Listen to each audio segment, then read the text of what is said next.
த்ரிஷாவின் marriage confirm. காதலித்தவரையே திருமணம் செய்வதில் நடிகை தேவயானி மாதிரி எல்லாம் இல்லை. பல நடிகைகள் உஷார் பாட்டிகள். நடிகையாக இருக்கும்போது சந்தோஷமாகவும் உற்சாகமாகவும் ஆடம்பரமாகவும் வாழும் அவர்கள் திருமணத்திற்கு பிறகும் அப்படியே வாழ ஆசைப்படுகிறார்கள்.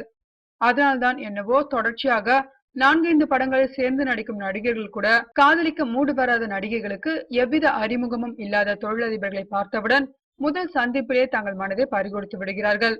முன்னணி நடிகைகள் திருமணம் என்றாலே யார் அந்த தொழிலதிபர் என்றுதான் அடுத்த கேள்வி வந்து விழும். அந்த அளவுக்கு தொழிலதிபர்களுக்காகவே இந்த பூமியில் அவதாரம் எடுத்திருப்பவர்கள் நடிகைகள் தான். அப்படிப்பட்ட தொழிலதிபர்கள் சாய்ஸ் லிஸ்டில் தான் சேர்ந்திருக்கிறார் நடிகை த்ரிஷா.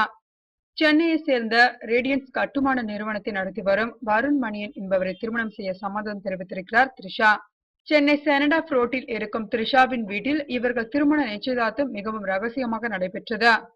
நிச்சயதார்த்த மோதிரத்தை கையில் அணிந்திருக்கும் த்ரிஷா திருமண தேதி இடம் எதுவும் அறிவிக்கப்படாத நிலையில் இரவு 10 மணி அளவில் த்ரிஷாவின் அம்மா உமா, என் மகளுக்கு திருமணம் நிச்சயிக்கப்படவில்லை, அது வெறும் வதந்தி என்று சொன்னார்.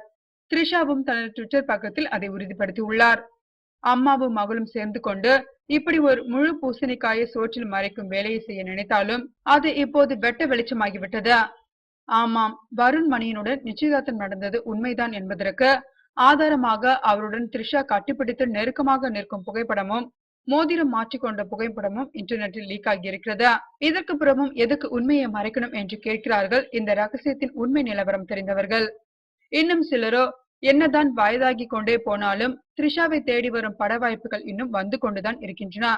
அந்த படங்களில் எல்லாம் முடித்த பிறகு இந்த திருமண செய்தியை முறைப்படி அறிவிக்கலாம், அதுவரை ரகசியமாகவே இருக்கட்டும் என்பதுதான் அம்மா உமா த்ரிஷாவுக்கு சொல்லியிருக்கும் அட்வைஸ். ஆனால் கத்திரிக்காய் முத்தினா கடைத்தரவுக்கு வந்துதானே ஆகணும் கதையாக நிச்சயதார்த்தம் முடிந்த கையோடு அந்த சீக்ரெட் எப்படியோ லீக் ஆகிவிட்டது. இதுக்கு என்ன காரணத்தை சொல்லி கதை கட்டி விட போகிறார்களோ அம்மாவும் மகளும் என்பதை பொறுத்திருந்துதான் பார்க்க வேண்டும்.